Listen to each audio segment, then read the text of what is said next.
Et bonjour tout le monde, comment allez-vous? Alors, donc aujourd'hui c'est un nouveau format de vidéo qu'on va faire, puisque effectivement on va regarder une liste qui m'a été demandée, donc à savoir une liste Astartes avec des contraintes sur le fait qu'il y ait une compagnie de bataille et une compagnie de Terminator et que le tout soit projeté le plus vite possible dans la base, et après on répondra aussi à vos questions-réponses, donc celles qui ont déjà été posées sur le Discord, et ben celles que vous poserez aussi dans le chat. Évidemment, la liste, je ne vais pas juste vous la donner, je vais aussi vous dire comment la jouer et comment la contrer, si jamais vous devez la contrer. Et donc voici la fameuse liste. Une compagnie Terminator, un maître de chapitre, un chapelain, euh, deux détachements de Centurion d'assaut, une téléportation évidemment de la compagnie Terminator, puisque c'est ce qui était demandé. Une compagnie de bataille également, un module d'atterrissage, enfin un groupe de modules d'atterrissage, deux détachements de motos Space Marine, une compagnie de scouts et un Titan Warlord. Le Titan Warlord est équipé de destructeurs à plasma, d'un sismocanon, de deux canons Cerberus et d'une option de manière multilaser de carapace. Donc on a bien respecté les contraintes de Salsa Track, puisqu'effectivement on a la compagnie Terminator, le maître de chapitre, la compagnie de bataille, le tout avec une téléportation et module d'atterrissage, histoire d'aller chez l'ennemi titiller très vite. Euh, donc du coup, pourquoi est-ce que j'ai fait cette liste-là? Vous allez à peu près comprendre en fait ce qui se passe. Alors, techniquement parlant, on devrait peut-être plutôt mettre les centurions d'assaut avec la compagnie de bataille et mettre les motos Space Marine avec la compagnie de Terminator, mais en fait, ça n'a pas vraiment d'importance, on s'en moque. Ce qui va arriver en téléportation, effectivement, c'est les Terminators. Vous allez mettre le QG Terminator avec un détachement, le maître de chapitre avec un autre détachement, et le chapelain avec le troisième détachement. Pourquoi effectivement répartir les trois personnages liés dans trois détachements séparés? Tout simplement pour leur donner un peu plus de résistance à chacun d'entre eux. Voilà, vous leur rajoutez un socle.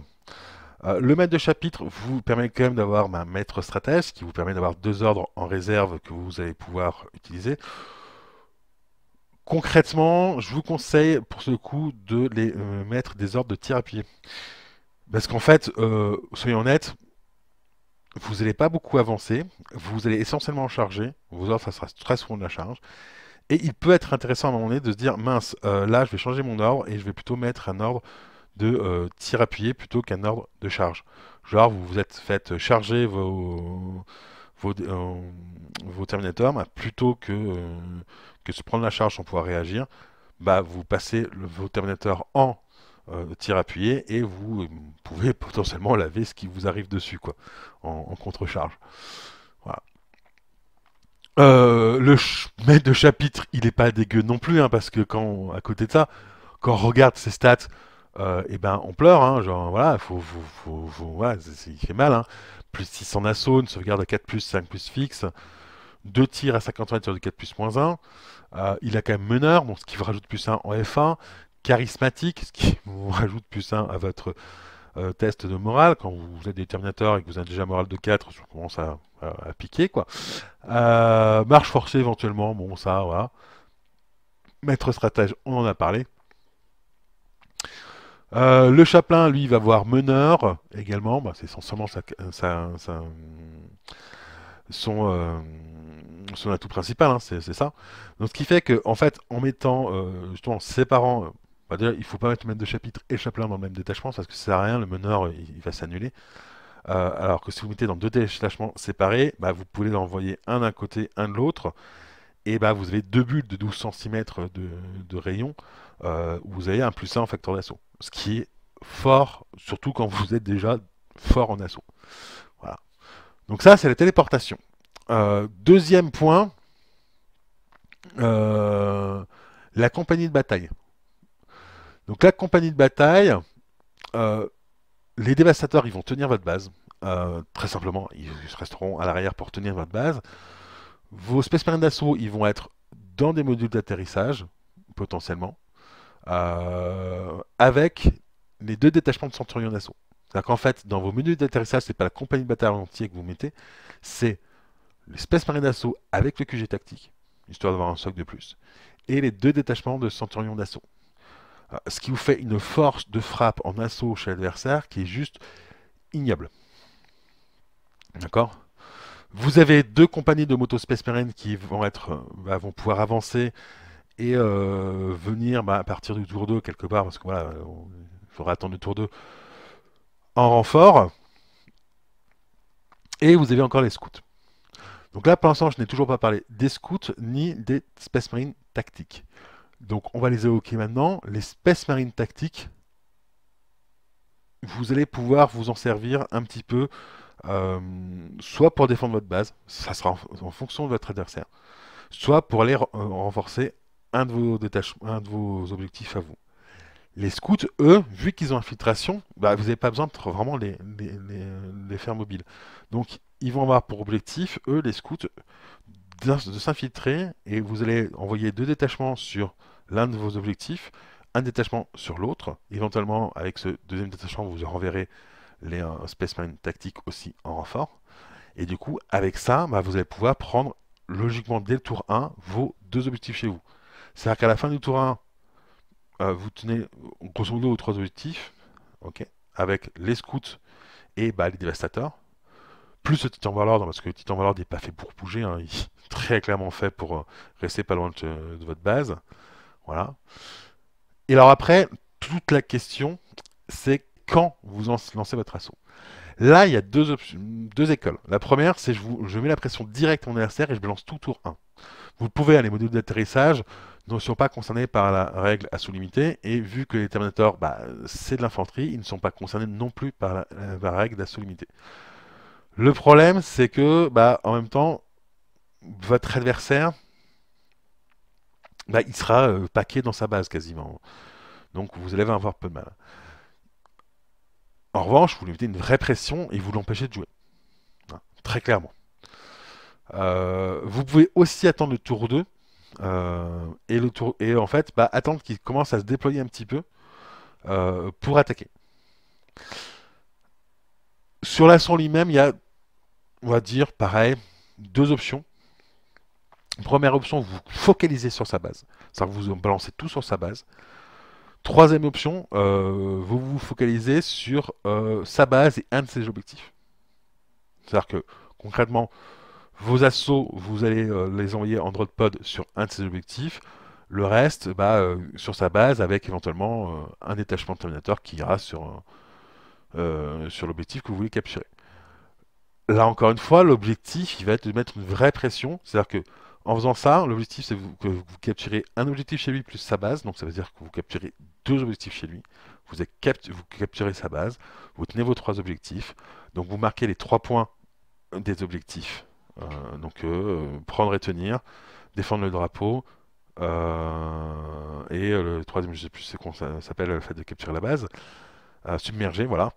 Submerger.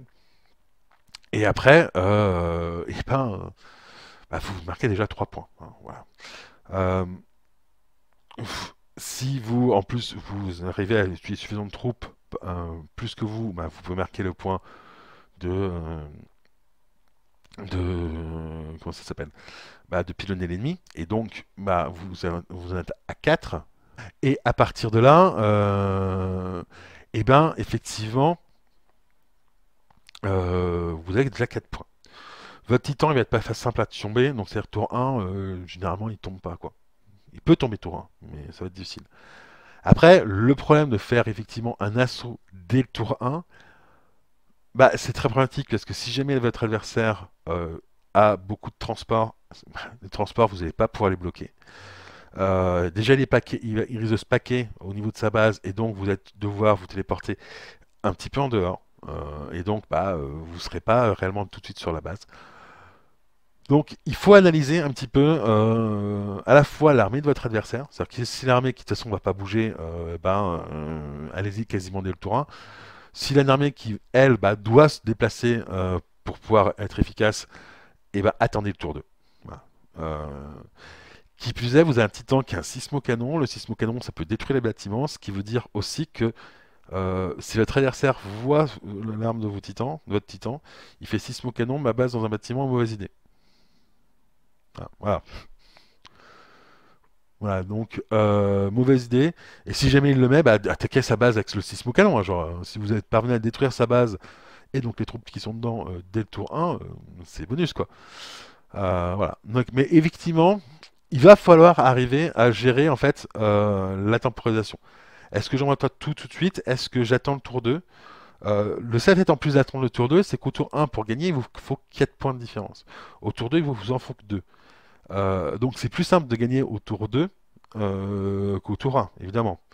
La problématique en plus, c'est que les Space Marines, les Astartes, c'est une liste qui a un fort impact quand ça arrive. Enfin, cette liste-là a vraiment un fort impact quand elle arrive. Par contre, elle risque de s'épuiser. C'est-à-dire qu'une fois que vous êtes posé, que vous avez fait vos trucs, l'adversaire va vous tirer dessus, il va vous supprimer des troupes et vous allez en perdre. Donc, faut pas se dire je arrive tour 1 et je gagne tour 3. Ça, c'est pas faisable. Honnêtement, si vous arrivez tour 1, vous pouvez. Si au tour 2 vous n'avez pas gagné, vous avez perdu la partie. Faut être concret. Euh, donc, c'est-à-dire qu'en gros, vous avez maximum de tours pour gagner à partir du moment où vous faites arriver vos troupes. L'autre avantage, effectivement, de temporiser, c'est que vous avez vos motos Space Marine qui, elles, vont pouvoir se déplacer euh, et en gros bah, balancer, enfin arriver en plus en renfort. C'est un petit peu comme ça qu'effectivement ça se fait. Faut bien voir qu'effectivement vous avez quand même en plus une force d'assaut qui va faire très très mal. Hein, parce que vos Terminators, ils ont plus 6 en assaut, ils vont avoir soit un maître de chapitre, soit un chaplain à côté d'eux. Donc en fait, ils vont avoir plus 7. Il n'y a pas grand chose qui peut résister en face, hein, à part d'autres Terminators ou des Scorpions. Ouais, vous ouvrez ce qui se trouve en face. Hein. En termes d'infanterie, c'est mort. Hein, genre, voilà. Donc vous faites ultra mal. Qui plus est, si jamais effectivement bah, il prenait votre adversaire l'envie de vous charger, le tour suivant vous êtes arrivé, hein, parce que voilà, ça sera pas valable le tour où vous vous téléportez, mais à partir du tour suivant où vous arrivez, ben, en fait, justement, vos deux objectifs, enfin, vos deux pions d'ordre de tir appuyé vont pouvoir vous servir tout simplement à dire tu me charges, ok, bah, moi je te contre-charge. Moi j'ai pris de te charger, mais je te contre-charge. Donc voilà un petit peu ce qu'il faut retenir sur cette liste.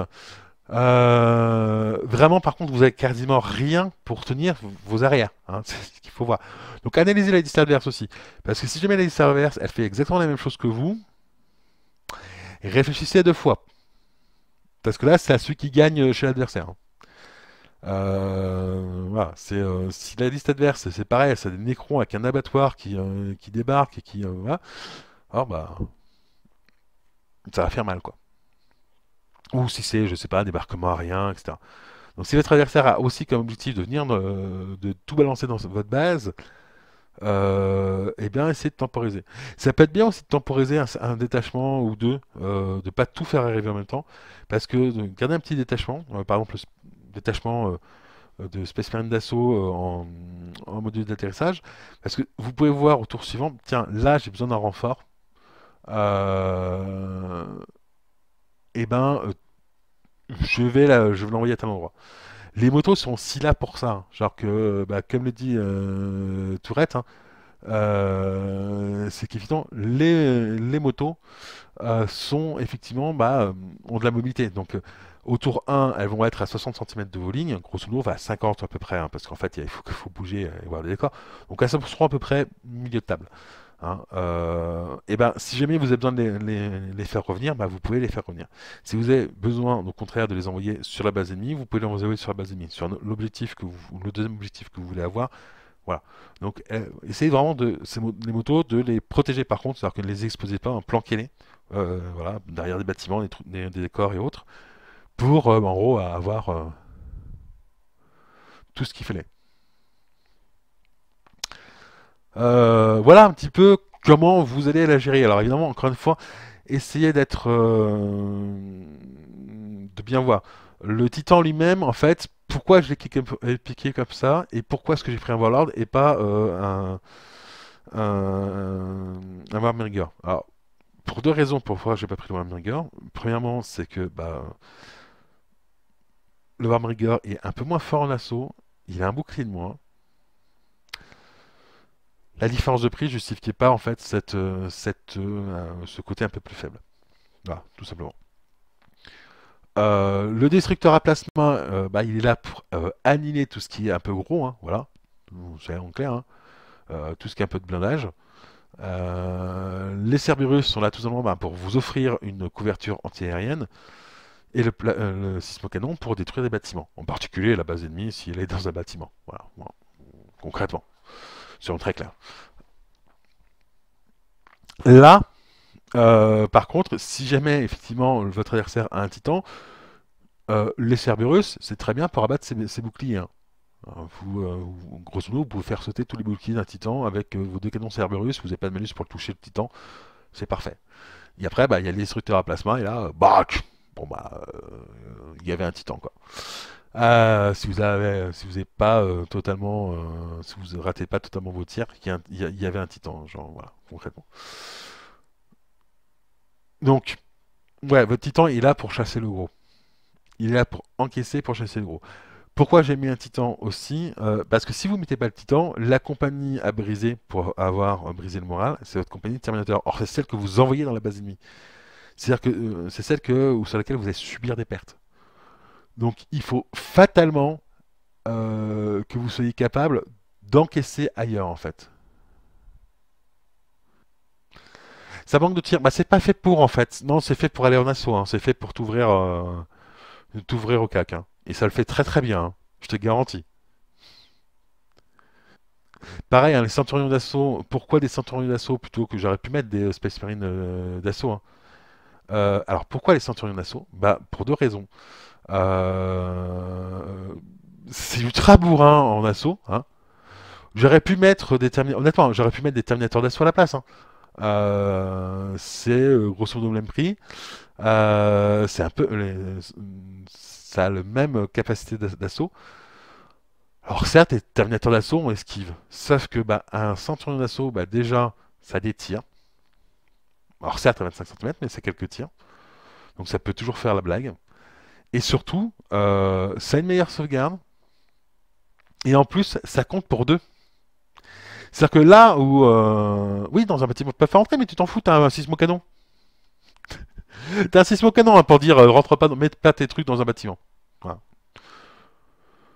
Par contre, voilà, c'est. Et puis si le mec il a mis dans un bâtiment, bah, t'as un sismocanon pour détruire le bâtiment et avoir une ruine à la place. Et dans la ruine, les centurions d'assaut peuvent rentrer. Et par contre, bah, là où vos 4 terminateurs d'assaut, bah, ils valent 4 points de classe blocage, vos 3 centurions, ils en valent 6. Et c'est pas négligeable. Qui plus est, bah, ça vous donne des troupes qui sont capables d'aller bloquer, que vous pouvez envoyer pour bloquer la cavalerie ou les marcheurs adverses. Là où les terminateurs ne les bloqueront pas. Donc il faut toujours avoir quelque chose qui vous permet de bloquer des classes 2. C'est souvent ce qui ne va pas vous gêner, genre de cas, parce que moins classe 3, là, dans ce genre de liste, vous n'avez pas de quoi les bloquer. Par contre, vous pouvez avoir de quoi bloquer un classe 2. Et c'est gênant si vous ne l'avez pas en fait quelque part.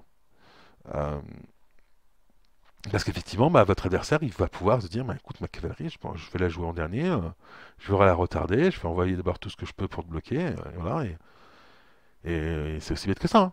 Et avec un détachement de moto, ces 5 motos, bah, tu peux bloquer 2 détachements de Terminator. C'est pas négligeable. Voilà. La partie 10 que j'ai faite hier avec Oum, je vous garantis que bah, quand j'ai bougé, j'ai envoyé au sacrifice 2 Riptide pour bloquer 2 Trigons, il a fait la gueule. Ah, il allait tuer mes Riptide, on est d'accord, il les a tués d'ailleurs.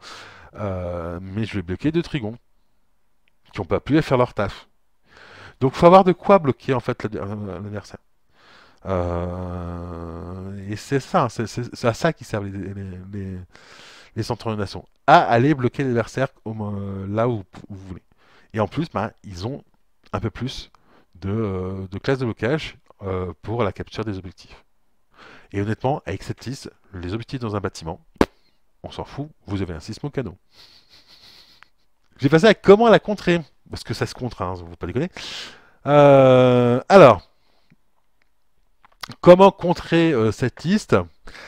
Euh, Première chose, alors on va partir sur une liste un peu standard. On va pas se dire j'ai une liste faite pour. Voilà, non, non, ça, parce que vous connaissez pas la liste de votre frère. Ça. Donc on va partir sur une liste standard avec de la pétaille, un peu de cavalerie et des véhicules. Ok. Première chose à faire, eh ben, réfléchissez à ce que vous allez pouvoir sacrifier. C'est-à-dire que vous avez l'avantage de savoir que votre adversaire il devra se poser en dehors des zones de contrôle de des figurines de même classe. Donc, là-dessus, moi ce que je vous conseille, c'est en fait vos véhicules, vous entourez votre base avec. C'est-à-dire que vous faites en sorte que, en gros, vos différentes zones de contrôle, enfin de véhicules, pas se chevauchent mais se touchent les unes les autres. Et quelque part, avec grosso modo 3-4 détachements de véhicules, vous pouvez entourer votre base et dire tu te, tu te téléportes pas et tu ne feras pas arriver tes menus d'assaut à moins de 30 cm de ma base. Quoi. Voilà, c'est terminé. Tu pourras pas. Voilà. Et à l'air de rien, ça veut dire que vous le gênez énormément cette liste parce que il va devoir arriver plus loin et donc il n'aura pas la projection. Deuxième chose, c'est qu'une fois que vous avez fait effectivement, grâce à ces zones de contrôle, fait une espèce de zone de non arrivée heurtable, hein, donc gérez bien vos placements là-dessus. Quand il arrive effectivement, hein, s'il arrive tour 1 ou tour 2, c'est la même chose. Hein. Mais quand il arrive, envoyez certains de vos troupes au sacrifice.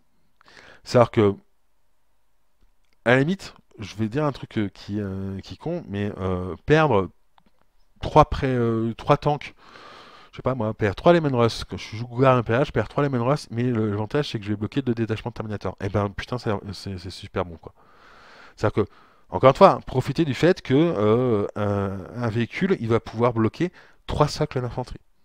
C'est-à-dire qu'avec 3 Leman Russ, vous envoyez, vous annoncez que vous chargez 2 détachements de Terminator, qui sont à côté l'un de l'autre.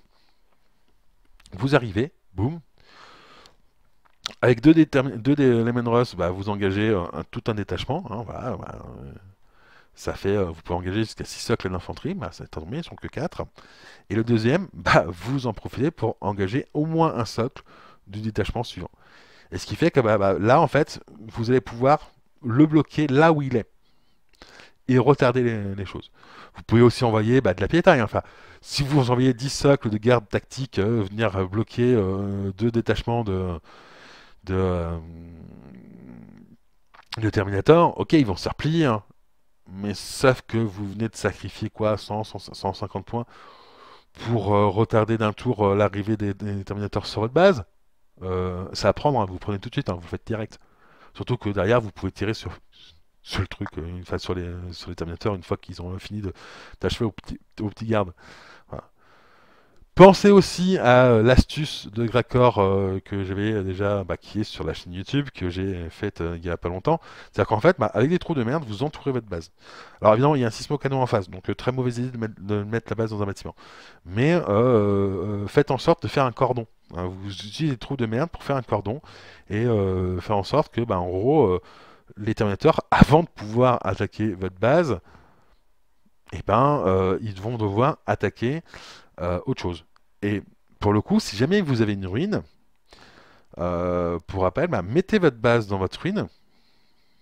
Hein, et du coup, vous entourez la ruine avec des trous de merde. Parce qu'effectivement, c'est à partir du moment, voilà, à partir du moment où votre base est dans un élément de décor qui apporte un modificateur pour toucher, donc une ruine, c'est bon, eh bien, seules les troupes qui sont dans cet élément de décor comptent en priorité. C'est-à-dire que tant qu'il y a des troupes dans cet élément de décor, c'est elles qui comptent, et pas les autres. Alors là, vous vous entourez votre ruine avec de la pétaille de merde. Vous mettez de la pétaille forte à l'intérieur, voire même des tanks, hein, tant qu'à faire. Des trucs qui sont capables d'encaisser. Et en fait, il va devoir envoyer sa première vague de Terminator, tuer vos troupes de merde pour se libérer un passage. Une fois qu'il l'a fait, vous lui tirez dessus. Hein, histoire de faire des morts. Et voilà, déjà, vous gagnez un tour sur le truc. C'est pour ça que je vous dis, si en plus vous avez fait en sorte qu'il soit assez loin de votre base, que vous voulez retarder une partie de ses troupes en allant les engager, bah, vous pouvez très clairement, en fait, tout simplement le retarder tellement que vous allez tellement lui faire de mort au fur et à mesure que les rares troupes qui vont pouvoir rentrer dans votre base, elles sont plus assez nombreuses. Voilà, tout simplement. Donc, effectivement, c'est comme ça qu'il faut la gérer. Il faut retarder l'arrivée de votre adversaire par la gestion des zones d'interdiction d'arrivée hors table, par le fait d'envoyer des troupes bloquer les Terminators et autres le plus loin possible de votre base en les sacrifiant, par le fait d'entourer votre base de troupes de merde, hein, des troupes totalement sacrifiables, et le fait dès que un assaut a été fait, vous tirez dessus. Sachant que pour le coup, hein, l'adversaire, le joueur Astartes, n'a aucun intérêt à déclencher les assauts. Parce que tant qu'il est en assaut, vous ne pouvez pas les tirer dessus. Donc vous, la première chose que vous faites, c'est pas de faire tirer vos troupes. Hein. Vous déclenchez les assauts. Les assauts, tous les assauts sur lesquels vous voulez tirer sur les survivants, hein, bah, déclenchez-les les plus vite possible. Vous en déclenchez un et boum, vous tirez derrière. Vous redéclenchez un et boum, vous retirez derrière. Voilà. Et en faisant ça, en fait, effectivement, ça va forcer. Alors évidemment, faites aussi en fonction de ce que c'est votre adversaire. Si votre adversaire n'a plus d'activation en phase de combat, à part le fait d'activer des assauts, bah, laissez-lui activer les assauts lui-même, quoi. Voilà. Bon, de toute façon, au pire, ça change pas grand-chose, mais voilà. Ensuite, son titan. Son titan, faut s'en méfier. Si vous avez un titan, il risque de pas aimer hein, le titan Warlord. Donc, planquez-vous. Voilà. Jouez à cache-cache. Planquez-vous, à la limite, et utilisez votre titan tout simplement pour gérer aussi la partie de ce qui arrive, quoi. C'est pas la peine de tuer son titan, hein, honnêtement. Cette liste-là, la liste que je vous ai faite à Sartes, hein, tuer le titan de cette liste-là, c'est pas forcément genre. Parce qu'une fois que vous avez géré tout ce qui arrive dans votre base, bon, déjà, vous gagnez quand même pas mal de points de destruction, donc vous avez de fortes chances de gagner la mission puis de l'ennemi. Euh, et après, en fait, il a plus rien. Hein. Donc après, c'est en gros, c'est je gère ce qui arrive. Une fois que j'ai géré ce qui arrive, je m'occupe du reste. Voilà. Donc c'est comme ça qu'il faut le voir. C'est vraiment la gestion de la temporalisation. Essayez de bien voir ce qu'il faut que vous teniez et ce qu'il faut que vous ne teniez pas, ce que vous avez droit d'abandonner, en fait, comme objectif, comme troupe, pour pouvoir tout simplement tenir et éviter qu'il gagne, en fait. Voilà, le joueur Sartas ne doit pas gagner ni au tour 1 ni au tour 2. À partir et voilà. En gros, vous devez l'empêcher de gagner. Parce que une fois qu'il a épuisé sa force d'assaut, c'est plus lui qui va vous gêner, en fait. C'est vous qui allez faire le jeu. Tout simplement. Voilà. Alors pareil, hein, si jamais il décide de temporiser, ok, et donc pas arriver tour 1, et si vous voyez qu'il n'arrive pas tour 1, dès que vous voyez passer les motos, même si elles vont se planquer, hein, faites des tirs d'interception, même si vous allez toucher sur du 7 ou du 6, etc., il vaut mieux que vous vous ayez une chance de les toucher, plutôt que vous attendiez qu'elles soient planquées derrière un décor, et que vous ne puissiez plus les toucher. Voilà. Pareil, attaquer son titan, voilà. Essayez d'attaquer tout ce qui... de supprimer le maximum de troupes qui sont sur la table, au tour 1, en attendant son arrivée, en fait. Voilà. Et en fait, l'avantage, c'est qu'en faisant ça, vous prenez un avantage déjà psychologique, parce que lui vous aura quasiment rien fait perdre. Vous leur avez fait perdre des troupes, et là, il va faire mince, j'ai déjà perdu des troupes, je suis déjà un peu. Hein. Donc voilà, essayez de jouer sur la psychologie de votre adversaire aussi. Essayez de le mettre devant des choix. Alors là-dessus, ça traque, et pour les autres d'ailleurs. Alors, pas le prochain rapport de bataille qui va sortir, mais le suivant encore. En fait, la partie que j'ai faite hier et Koum, c'était un peu ça en fait. Il avait une armée de tyrannides donc, qui arrivait clairement dans ma base, hein, un coup de tonnelier et de spermicétique. Et moi, j'avais une armée tôt. Voilà. Et en fait, vous allez voir comment j'ai essayé de gérer. Hein. Alors, je vous dis pas si j'ai pu gérer ou c'est lui qui m'a ouvert. Hein. Voilà, vous verrez le rapport. J'espère qu'il sortira d'ici 2 semaines. Donc pas le prochain rapport de bataille, donc celui que je suis en train de monter, il sortira le week-end prochain. Il y a encore pas mal de taf dessus, parce que j'ai eu un problème d'enregistrement sur la caméra des dés, donc il faut que je suis en train de les refaire à la main, pour les réincruster. Donc, ils devraient sortir semaine prochaine. Et du coup, celui que j'ai tourné avec Room cette semaine, bah, j'espère le sortir dans 2 semaines ou dans 3 semaines. Voilà. Mais oui.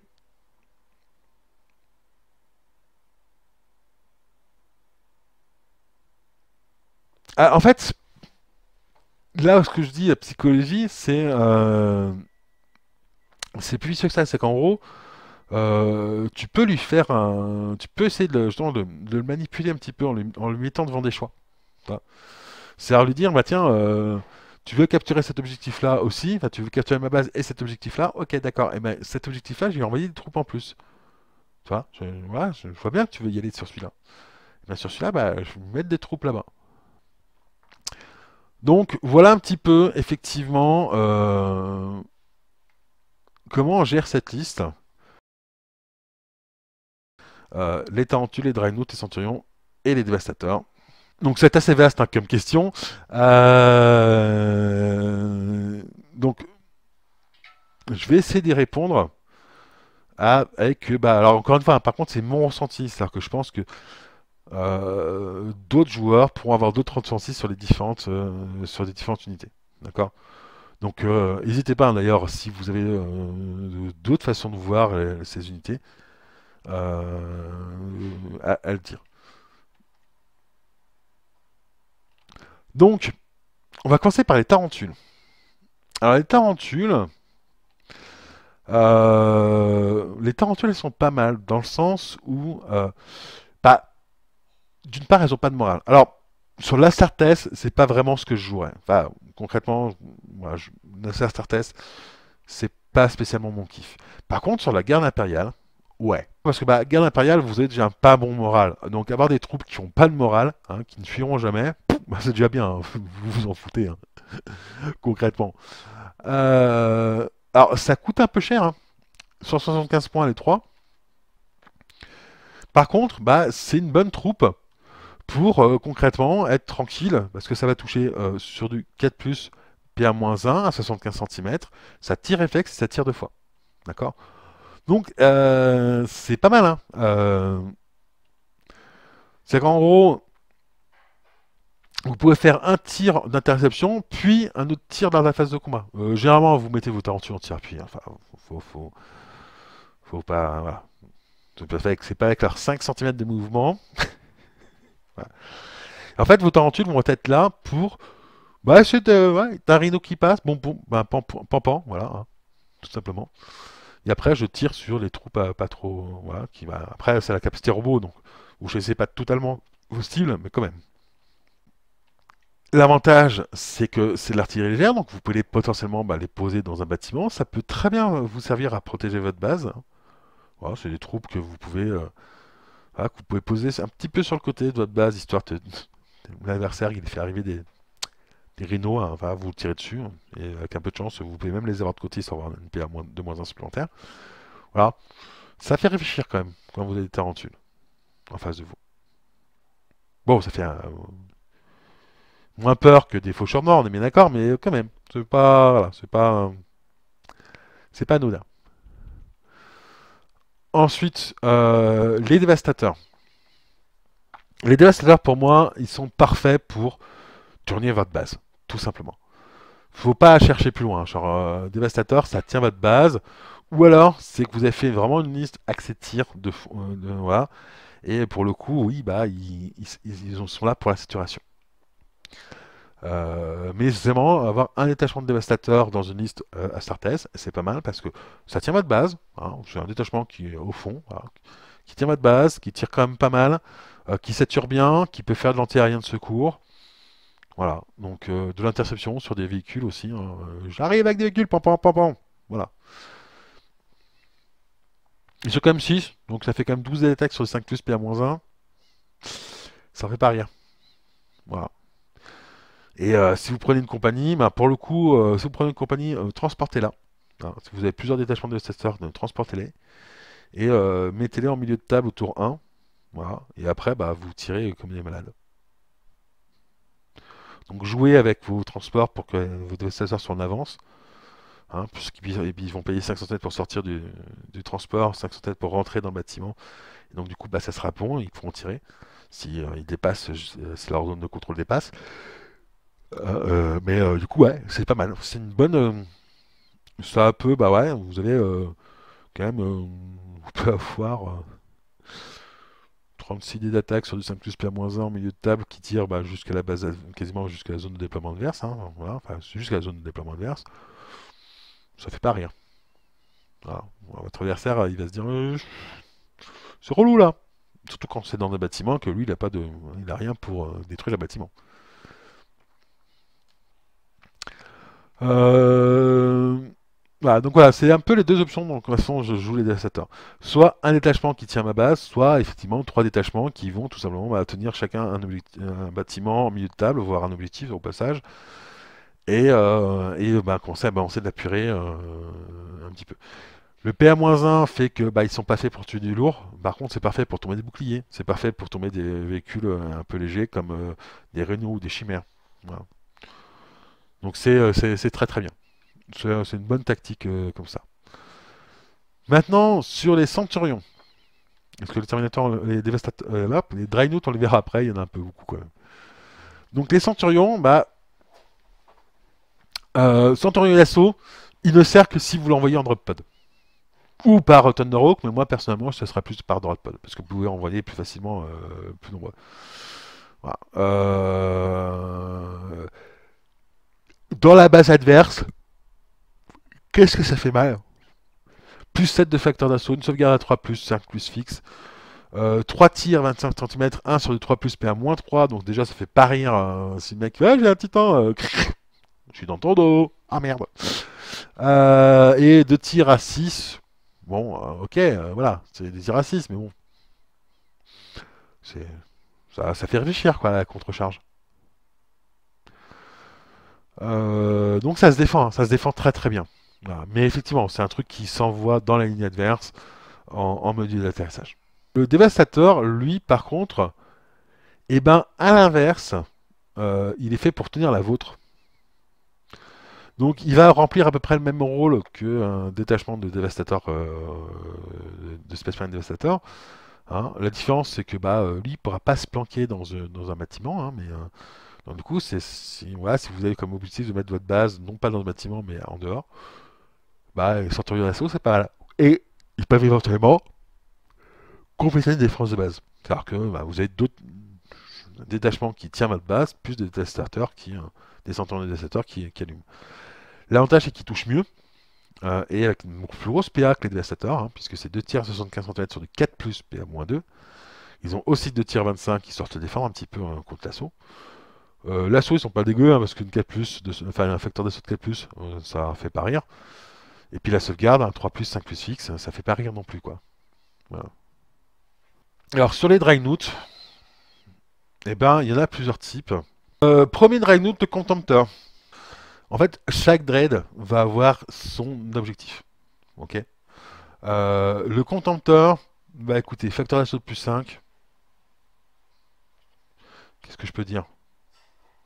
Envoyez-le à l'assaut. Hein. Il n'est pas vraiment fait pour autre chose. Hein. Il est fait vraiment pour l'assaut. Hein, facteur d'assaut de plus 5, voilà. Vous l'envoyez à l'assaut. Il a certes un tir qui n'est pas dégueu, mais bon, voilà, c'est quand même sa force, c'est l'assaut. Le Deredero, alors lui par contre, ouais, bah, lui c'est plus l'inverse, hein. C'est fait pour tenir votre base. Hein. C'est fait pour tirer de loin. Ah, ça tient bien la base. Ça tire quand même assez fort de loin et c'est pratique. Voilà, alors, en gros, hein, si je veux convaincre, le Contemptor, c'est un centurion d'assaut un peu moins cher, mais un peu moins fort.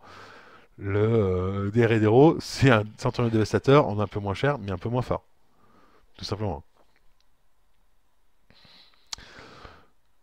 Le Dreadnought de siège, alors lui, il est parfait quand vous allez avoir envie d'aller détruire les bâtiments ou de vider ce qu'il y a dedans.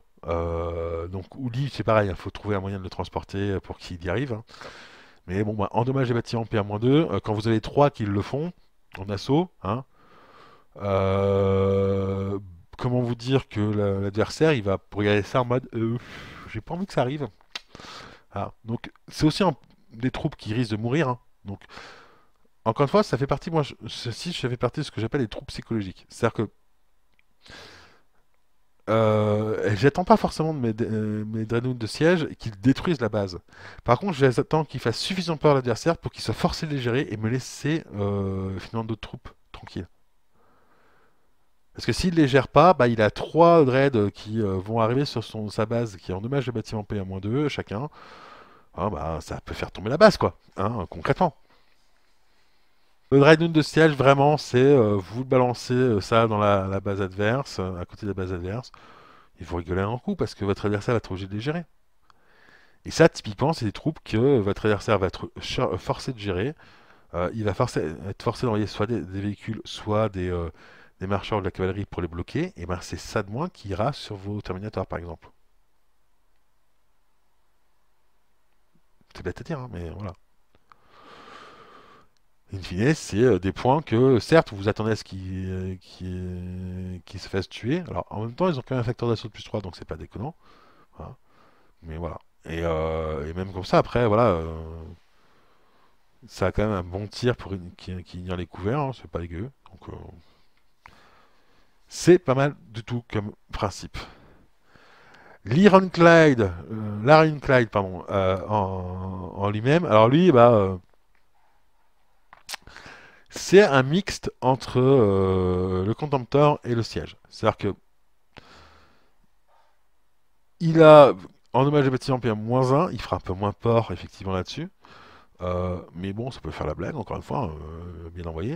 Mais il a quand même un facteur d'assaut de plus 5. Donc, ouais. Et puis, bah voilà, vous allez pouvoir engager les troupes qui sont dans le bâtiment. Avec un facteur d'assaut de plus 5, vous pouvez vous permettre. Ces troupes sont pas très fortes. En plus, tant qu'à faire, vous pouvez tenter de tuer le bâtiment. Ouais. Et puis, bah, on tire, hein, un tir à 3 PA-1, à 3 voilà. Ok, ça 25 cm, mais c'est à 3